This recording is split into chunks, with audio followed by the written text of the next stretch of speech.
Hello students, good evening. कैसे हो आप सब? स्वागत है आपका फिर से आपके अपने यूट्यूब चैनल पर। और आज हम स्टार्ट करेंगे चैप्टर नंबर 13 की सेकंड एक्सरसाइज, जिसमें हमारा पूरा का पूरा काम होगा इनवर्स प्रोपोर्शन का। फर्स्ट एक्सरसाइज थी डायरेक्ट प्रोपोर्शन के ऊपर, और सेकंड एक्सरसाइज आपकी किसकी होगी? Inverse proportion. इनवर्स प्रोपोर्शन होता क्या है? देखो, उल्टा रिलेशन होता है। एक चीज बढ़ती है तो दूसरी चीज क्या होती है? कम होती है। मैं सारे के सारे क्वेश्चंस के अंदर आपको ये बात बताऊंगा कि इन दोनों टर्म्स के अंदर रिलेशन उल्टा कैसे है, क्योंकि एग्जाम में हमारे को पता नहीं लगेगा कि क्वेश्चन आपका फर्स्ट एक्सरसाइज का है या सेकंड का है। तो क्वेश्चन को देख के आपको समझना पड़ेगा कि इसमें डायरेक्ट प्रोपोर्शन का रूल अप्लाई करना है या इनवर्स प्रोपोर्शन का। ठीक है, पहले मैं आपको देखो क्वेश्चन से समझाता हूँ कि पेपर में कैसा क्वेश्चन आएगा। अब आप इस क्वेश्चन को पढ़ो, क्या कहता है? There are 100 students in a hostel. एक हॉस्टल में 100 बच्चे रहते हैं।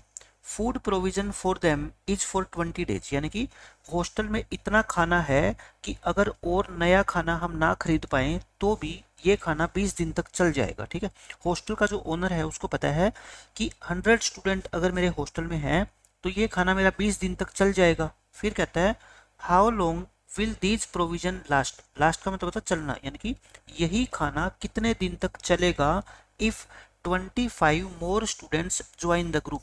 अगर उस हॉस्टल में 25 बच्चे और आ जाए। आप खुद सोचो, अगर नंबर ऑफ स्टूडेंट ज़्यादा होंगे तो उतना ही खाना कम दिन तक चलेगा, और नंबर ऑफ स्टूडेंट अगर कम होंगे तो खाना क्या ज़्यादा दिन तक चलेगा। मान लो आपके पास 20 चॉकलेट है। मैं आपको एक एग्जांपल देके समझाता हूँ। आपके पास 20 चॉकलेट्स है और आप घर में जो है 2 भाई बहन हो। तो आप क्या हो? भाई बहन हो। तो बताओ, आपकी जो अगर मान लो डेली एक बच्चा एक चॉकलेट खाता है तो यानी कि डेली की आपकी 2 चॉकलेट लगी, तो कितने दिन आपकी ये चॉकलेट चलेगी? नंबर ऑफ डेज 20/2, क्योंकि एक दिन में आप 2 खा लेते हो, तो यानी कि 10 दिन आपकी चॉकलेट चलेगी। लेकिन मान लो घर में 4 भाई बहन हैं। जिस घर में 4 भाई बहन हैं और चॉकलेट उतनी है, तो फिर क्या ये 10 दिन चलेगी? अगर एक लड़का या लड़की जो भी है डेली एक चॉकलेट खाता है तो दिन में 4 चॉकलेट खत्म हो जाएगी। तो फिर नंबर ऑफ डेज कितने चलेगी बताओगे आप मेरे को? 20/4 यानी कि 5 दिन चलेगी। तो मेरे कहने का मतलब ये है कि अगर बच्चे बढ़ जाएंगे, 2 से कितने होंगे? 4। एक चीज क्या हुई बताओ? बढ़ गई। तो नंबर ऑफ डेज ये क्या होंगे? आपके कम हो जाएंगे। पहले चॉकलेट 10 दिन चलती थी, अब वही चॉकलेट आपकी 5 दिन चलेगी। अब इस क्वेश्चन में यही कह रखा है, अगर देखो 100 स्टूडेंट होते हैं तो खाना 20 दिन चलता है। ठीक है, और आपके कहता है 25 स्टूडेंट और आगे, तो यानी कि अब 100 से कितने हो जाएंगे? 125। तो खाना कितने दिन चलेगा? आप वही टेबल बना लो जो मैंने आपको लास्ट एक्सरसाइज में करवाई थी। एक तरफ आपके क्या लिख लो? नंबर ऑफ स्टूडेंट्स, कि स्कूल में बच्चे कितने हैं या हॉस्टल में बच्चे कितने हैं। और यहाँ पे क्या लिखो? नंबर ऑफ डेज, क्योंकि इसमें दो ही चीजों की बात हो रही है। देखो, स्टूडेंट कितने हैं और दिन कितने दिन खाना चलेगा। ठीक है, नंबर ऑफ स्टूडेंट कितने? 100। और कितने दिन खाना चलेगा? 20। 100 के सामने 20 लिख दो। फिर कहता है 25 स्टूडेंट और आगे। अब बच्चे गलती क्या करते हैं? नंबर ऑफ स्टूडेंट के नीचे 25 लिखते हैं। 25 क्यों? 25 तो ज्यादा आगे। तो अब स्टूडेंट कितने हो गए बताओ मेरे को? 125 हो गए ना। और कितने दिन चलेगा खाना, ये हमें पता नहीं है। जो चीज नहीं पता आप उसको क्या मान लो? एक्स मान लो। अब देखो, डायरेक्ट प्रोपोर्शन में हम क्या करते थे? इनको डिवाइड करके और इनको डिवाइड करके इक्वल रख देते थे। लेकिन इनवर्स प्रोपोर्शन में आपको क्या करना है? करना तो डिवाइड ही है। 100 को 125 से डिवाइड कर दो, और इसको 20 को x से करने के बजाय x को 20 से कर देना और फिर इक्वल रखना। यानी कि इन दोनों में से एक रेशियो को आपने रिवर्स करना है। चाहे आप 100/25 की जगह क्या कर देना? 125/100 कर देना और इसको सेम रखना फिर। ठीक है, या फिर आप क्या कर सकते हो? इसको उलट दो और इसको सेम रख लो। दोनों में से जो आपका मन करे वो कर सकते हो, लेकिन एक रेशियो को आपको क्या करना पड़ेगा? रिवर्स करना पड़ेगा, तब आपका आंसर सही आएगा। ठीक है, इनवर्स प्रोपोर्शन का ये रूल है बस। अब आप क्या करो? क्रॉस मल्टीप्लाई कर लो। देखो कितना आएगा आपका? 125x इक्वल टू 100 इंटू में 20। तो 125 को नीचे ले जाओ, 100 इंटू 20 अपॉन में 125। अगर आपको 25 की टेबल आती है तो ये 4 पे कटेगा और ये 5 पे कटेगा। ठीक है, 5 1 जा 5 4 जा 4 4 जा कितना हो गया? 16 डेज। कहने का मतलब ये है, यही खाना आपका अब कितने दिन चलेगा? सिर्फ 16 दिन चलेगा, क्योंकि बच्चे अगर ज्यादा हो जाएंगे तो खाना जो पहले 20 दिन चलता था अब कितने दिन चलेगा? 16 डेज। और यही आपके इस क्वेश्चन का आंसर है। तो इनवर्स प्रोपोर्शन के सारे क्वेश्चन अब ऐसे होने वाले हैं। अब देखो, इस क्वेश्चन में भी ऐसा कहता है if 15 workers can build a wall in 48 hours, यानी कि हमने एक दीवार बनवानी है अपने घर पे, मान लो 15 वर्कर अगर काम पे लगते हैं ना तो वो 48 घंटे में वो दीवार को बना देंगे। How many workers will be required to do the same work in 30 hours. आप खुद बताओ, पहले हमने क्या किया, 15 वर्कर्स को बुला लिया, उन्होंने कहा कि ठीक है हम ये दीवार बना देंगे लेकिन 48 घंटे का टाइम लगेगा। हम उनको कहते हैं कि 48 घंटे नहीं, हमारे को तो ये दीवार सिर्फ 30 घंटे में पूरी करवानी है। तो क्या वे वर्कर इस दीवार को 30 घंटे में पूरी कर पाएंगे? आप कहोगे नहीं कर पाएंगे, क्योंकि वो तो 48 घंटों में करते हैं। फिर ये क्या करेंगे, अपने कुछ और दोस्तों को साथ में बुला के लाएंगे, वो कहेंगे कि हमें काम तो करना है लेकिन जल्दी पूरा करना है, इसलिए आप आओ और हमारी हेल्प करो। ठीक है, तो मैं आपको ये कहना चाहता हूँ कि जो ये नंबर ऑफ वर्कर्स है और जो इनको टाइम लगता है, इन दोनों में रिवर्स उल्टा रिलेशन होता है। अगर वर्कर्स ज़्यादा होंगे तो काम को जल्दी खत्म कर देंगे, अगर वर्कर्स कम होंगे तो काम डिले होगा। ठीक है, काम लेट खत्म होएगा। आप खुद सोच लो, मान लो किसी टीचर ने आपको कह दिया कि 50 क्वेश्चन सोल्व करो पूरे पीरियड के अंदर, 50 क्वेश्चन सोल्व करो, और क्लास के अंदर बच्चे हैं सिर्फ कितने, 2, नंबर ऑफ स्टूडेंट कितने हैं, 2 है। उनको टाइम जो लगेगा, अब इन 2 स्टूडेंट की हेल्प करने 3 स्टूडेंट और आगे, मतलब कि 5 स्टूडेंट हो गए। अब आप मेरे को बताओ, पहले टाइम ज़्यादा लगता या अब टाइम ज़्यादा लगेगा? आप कहोगे पहले टाइम क्या था आपका, ज़्यादा लगता था, 2 स्टूडेंट थे तो टाइम ज़्यादा लगेगा, 5 हो जाएंगे तो टाइम क्या लगेगा आपको, कम, क्योंकि आपकी हेल्प हो जाएगी। अब 5 स्टूडेंट 10-10 बांट लेंगे आपस में, है ना, वो कहेगा 10 तुम कर लो 10 मैं कर लेता हूँ, यानी कि 500 मिलके 10-10 कर देंगे। लेकिन 2 होंगे तो दोनों कितने कितने करने पड़ेंगे, 25-25। तो वही बात, 25 क्वेश्चन सोल्व करने में ज़्यादा टाइम लगता है, 10 क्वेश्चन सोल्व करने में कम टाइम लगेगा। तो मैं आपको यही बताना चाहता हूँ, अगर वर्कर्स को आप इंक्रीज करोगे तो टाइम क्या हो जाएगा आपका, कम, और वर्कर को अगर कम कर दोगे तो टाइम क्या लगेगा आपका, ज़्यादा। तो ये इनवर्स प्रोपोर्शन का क्वेश्चन हो गया। इतनी सी बात आपको समझनी है, उसके बाद तो आपको टेबल बनानी है बस। ये टेबल में 2 चीज़ें लिखी जाएगी जो जो गिवन है। ये क्या है, नंबर ऑफ वर्कर्स है, नंबर ऑफ वर्कर्स, और यहाँ पे आप क्या लिख दो, नंबर ऑफ डेज, कि आपको टाइम कितना लगता है, नंबर ऑफ डेज या आवर्स। क्वेश्चन में आवर्स है तो आवर्स लिख दो। अब बताओ इसके अंदर क्या लिखूँ मैं, वर्कर्स कितने हैं 15, कितने घंटे लगते हैं 48। अब आपको काम कितने घंटों में करवाना है 30 में, तो मतलब आर वाली लाइन में क्या लिखो 30। कितने वर्कर्स लगाए जाए काम पे पता ही नहीं है, तो जो चीज़ नहीं पता उसको क्या मान लो, एक्स मान लो। अब मैंने आपको क्या बताया था, अगर ये क्वेश्चन आपको लगता है कि इनवर्स प्रोपोर्शन का है, इन दोनों में से किसी एक रेशियो को उल्टा करके लिख दो। ठीक है, पहले को सेम लिख दो 15/x, इसको 48/30 ना लिखने के बजाय क्या लिखो 38/40, 30/48, और दोनों को क्या रख दो इक्वल, और यहाँ से x की वैल्यू निकाल दो, आप क्रॉस मल्टीप्लाई करो, 30x equal to 15 into 48, x कितना आएगा बताओ फिर, 15 इंटू 48 डिवाइड बाई 30, जिसको 15 की टेबल आती है वो बता देगा, 15 1 जा 15 2 जा, और ये 24 पे कटेगा, तो यानी कितना आ गया आपका 24। x को हमने क्या माना था, वर्कर्स, तो यानी कि 24 वर्कर्स की हमें जरूरत पड़ेगी अगर हमें काम को 48 घंटे की बजाय 30 घंटे में पूरा करवाना है। तो बस आपको ये ध्यान रखना है कि ये क्वेश्चन इनवर्स प्रोपोर्शन का है या डायरेक्ट का। डायरेक्ट का हो तो इन रेशियो को इक्वल रख दो, ठीक है, और अगर इनवर्स का हो तो इनमें से एक रेशियो को क्या करना है आपको, रिवर्स करना है, ठीक है, उसका इनवर्स करना है और फिर दोनों को इक्वल रखना है, आपका आंसर आ जाएगा। अब देखो ये क्वेश्चन क्या कहता है, इसमें बहुत अच्छा क्वेश्चन है। If a box of sweets is divided among 24 children they will get 5 sweets each. कहता है एक डिब्बे में कुछ मिठाइयाँ हैं, चॉकलेट है मान लो, अगर 24 बच्चों में हम उनको डिवाइड करेंगे ना चॉकलेट्स को, तो हर एक बच्चे को कितनी चॉकलेट मिलेगी, 5 मिलेगी।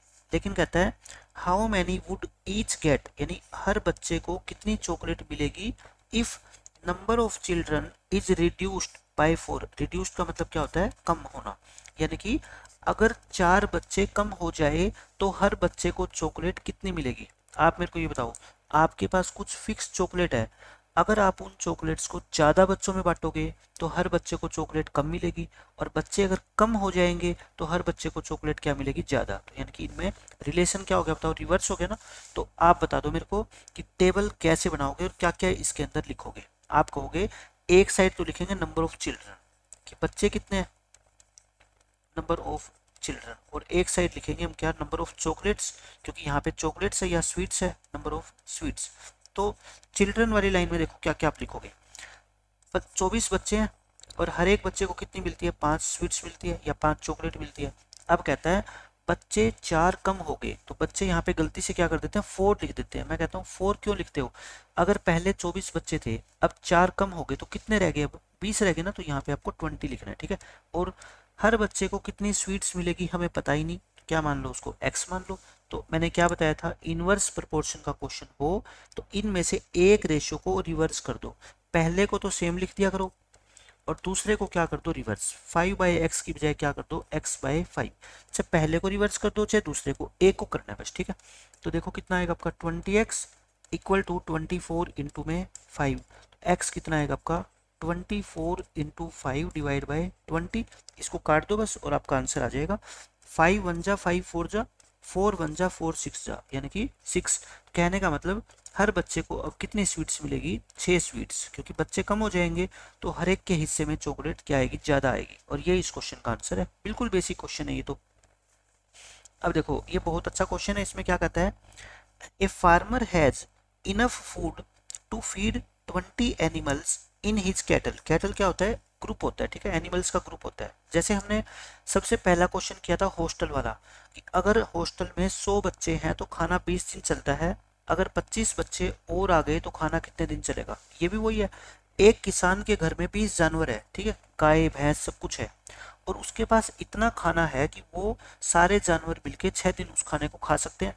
How long would the food last, कहता है अब यही खाना कितने दिन चलेगा if there were 10 more animals in his cattle, यानी कि उसके पास अगर 10 एनिमल और आ जाए। तो मैं फिर आपको बता रहा हूँ, यहाँ पे नए एनिमल्स 10 नहीं है, 20 तो पहले थे, 10 और आगे, तो मतलब नए केस में जो एनिमल होंगे वो कितने होंगे, 30 हो जाएंगे, ठीक है, ये बात है। तो खाना आपको पता है कितने दिन चलेगा, कम। अगर ज़्यादा एनिमल होंगे तो खाना कम दिन चलेगा, और एनिमल्स कम होंगे तो खाना ज़्यादा दिन चलेगा। तो इसलिए मैं कह रहा हूँ ये क्वेश्चन किसका है, इनवर्स प्रोपोर्शन का है। तो आप इसकी टेबल बना दो बस। आपको ये जरूर देखना है कि क्वेश्चन इनवर्स का है या डायरेक्ट प्रोपोर्शन का है, क्योंकि नहीं तो फिर आपका आंसर गलत आएगा। यहाँ पे क्या है बताओ, नंबर ऑफ एनिमल्स, पहले क्वेश्चन में क्या थे, नंबर ऑफ स्टूडेंट्स, यहाँ स्टूडेंट किसका क्या है, एनिमल, और यहाँ क्या है आपके नंबर ऑफ डेज। बाकी क्वेश्चन में कोई फर्क नहीं है। एनिमल कितने बताओ, 20, कितने दिन खाना चलता है बताओ, 6 दिन चलता है। और कहता है अब 10 एनिमल और आगे, तो 10 और आगे, तो 20 तो पहले थे, 10 और आगे कितने हो गए, 30। खाना कितने दिन चलेगा, खाना मैं मान लेता हूँ x दिन चलेगा। तो बस अब बताओ आप मेरे को, इक्वेशन क्या लिखते थे आप, 20/30, एक रेशियो को तो लिख दो स्ट्रेट फॉरवर्ड जैसे क्या है, इनको रिवर्स कर दो, 6/x लिखने के बजाय x/6 लिख दो और इक्वल का साइन डाल दो, क्रॉस मल्टीप्लाई कर दो। आप क्रॉस मल्टीप्लाई करो, 30x equal to 20 into 6, x कितना आएगा फिर बताओ, 20 इंटू 6 डिवाइड बाई 30। इसको सोल्व कर लो काट के, 6 की टेबल में 6 1 जा 6 5 जा, 5 की टेबल में 5 1 जा 5 4 जा, तो यानी कि कितने आ गए, 4। तो यानी कि यही खाना आपका अब 6 दिन नहीं चलेगा, बल्कि कितने दिन में खत्म हो जाएगा, सिर्फ 4 दिन में खत्म हो जाएगा। और ये इस क्वेश्चन का आंसर है। अब देखो नेक्स्ट क्वेश्चन, इसमें ये वही है कि अगर काम पे हम ज़्यादा पर्सन को लगाएंगे तो काम जल्दी खत्म हो जाएगा, और पर्सन्स कम कर देंगे हम तो काम लेट खत्म होएगा। इसमें कहता है एक कॉन्ट्रैक्टर, कॉन्ट्रैक्टर कौन होता है, ठेकेदार, जो किसी भी काम को करने का ठेका लेता है। जैसे आपके घर में मान लो पेंट करवाना हो, आप किसी ठेकेदार को बुलाओगे, आपके घर में रिपेयरिंग करवानी हो मान लो, ठेकेदार को बुलाओगे, ठीक है। आपके घर में मान लो आपको बिजली की तारें डलवानी है तो ठेकेदार आएगा। तो कोई भी काम जो कॉन्ट्रैक्ट पे करता है उसको ठेकेदार बोलते हैं। एस्टिमेट, एस्टिमेट का मतलब क्या होता है, आइडिया लगाना, अनुमान लगाना, यानी कि वो अनुमान लगाता है क्योंकि उसको एक्सपीरियंस है। आप जैसे घर में बुलाते हो अपने घर में किसी ठेकेदार को और कहते हो भाई ये हमारा घर है, इसमें पेंट करना है, बताओ कितना टाइम लगेगा। तो ठेकेदार एक आइडिया लगा लेता है अपने एक्सपीरियंस से कि भाई 20 दिन के अंदर आपका काम मैं खत्म कर दूंगा, ठीक है। अब वो उसकी रिस्पॉन्सिबिलिटी है कि वो कितने वर्कर काम पे लगाता है। आप सिंपल सी बात समझो, अगर वो ज़्यादा वर्कर काम पे लगाएगा तो काम जल्दी खत्म हो जाएगा, अगर वो कम वर्कर काम पे लगाएगा तो काम खत्म होने में ज़्यादा दिन लगेंगे। अब ये क्या कहता है, वो आइडिया लगाता है कि 3 persons could rewire Jasminder's house in 4 days. Rewire का मतलब क्या होता है, वायरिंग करना, यानी कि आपके घर में बिजली की तारें डालना, खराब हो गई उनको दोबारा डाल रहे हैं वो, ठीक है। वो ये अनुमान लगाता है अगर मैं 3% काम पे लगाता हूँ ना तो ये काम पूरा 4 दिन में खत्म हो जाएगा। If he uses 4 persons instead of 3, instead का मतलब होता है की बजाय, यानी कि 3 की बजाय अगर वो 4 काम पे लगाता है तो वो इस जॉब को कंप्लीट करने में कितना टाइम लेंगे। आप खुद बताओ मेरे को, 3 की जगह पर्सन अगर 4 होंगे तो टाइम कम लगेगा, क्योंकि ज़्यादा बंदे उसी काम को जल्दी खत्म कर देंगे। तो आपको वही बताना है कि बताओ कितना टाइम लगेगा। एक टाइम में क्या लिख देता हूँ, नंबर ऑफ पर्सन्स, क्योंकि यहाँ पे पर्सन्स की बात हो रही है एक तो, और एक किसकी बात हो रही है, डेज की। तो यहाँ लिख दो आप नंबर ऑफ डेज। अब बताओ पर्सन कितने हैं 3, तो डेज कितने लगते हैं 4। अब पर्सन कितने हो जाएंगे 4, तो डेज कितने लगेंगे आप बता दो। डेज को क्या मान लो आप, x मान लो। तो क्या करो, इस रेशियो को तो सेम लिख दिया करो आप, और इक्वल का साइन डालो। इसको रिवर्स करके लिखना है, 4/x नहीं लिखना, क्या लिखना है, x/4, क्योंकि ये रिवर्स इनवर्स रिलेशन का क्वेश्चन है। क्रॉस मल्टीप्लाई करना, 4x इक्वल टू 3 इंटू 4, तो x कितना आएगा आपका 3 इंटू 4 डिवाइड बाई 4। 4 से 4 कट गया, कितना आ गया 3, यानी कि अब सिर्फ हमारे को 4 दिन की बजाय कितने दिन लगेंगे, 3 दिन लगेंगे। और ये इस क्वेश्चन का आंसर है। बिल्कुल सिंपल क्वेश्चन था। तो आज के लेक्चर में मैं आपको इतना ही करवाता हूँ। मैंने 3 एग्जाम्पल करवा दिए, 3 क्वेश्चन कर लिए हमने। सारे के सारे क्वेश्चन एक ही तरह के हैं, बस आपको समझना है कि इसमें इनवर्स रिलेशन क्यों है, और वो मैं हर क्वेश्चन के अंदर आपको एक्सप्लेन कर रहा हूँ कि इसमें मैंने डायरेक्ट रिलेशन वाला फॉर्मूला क्यों नहीं लगाया और इनवर्स वाला क्यों लगाया। क्योंकि एग्जाम में जब क्वेश्चन आएगा तो आपको थोड़ी पता लगेगा, आपको समझना पड़ेगा। और समझोगे कब, जब आपको कोई समझाएगा। इसलिए हर क्वेश्चन में डिटेल में आपके लिए एक्सप्लेन करूंगा कि ऐसा इसमें हमने क्यों किया, डायरेक्ट क्यों नहीं लगाया, इनवर्स ही क्यों लगाया। तो इस तरह से आप चीज़ों को अगर समझोगे, पेपर में आपका कोई भी क्वेश्चन गलत नहीं होगा। सिर्फ आपको ये कैंसिलेशन करनी आनी चाहिए यहाँ पे, ठीक है, ये कैलकुलेशन आपको आनी चाहिए। इसके बिना आपका आंसर कभी भी सही आने वाला है नहीं। तो आज के लिए हम इतना ही रखते हैं, मिलते हैं नेक्स्ट लेक्चर में। तब तक के लिए बाय बाय, टेक केयर।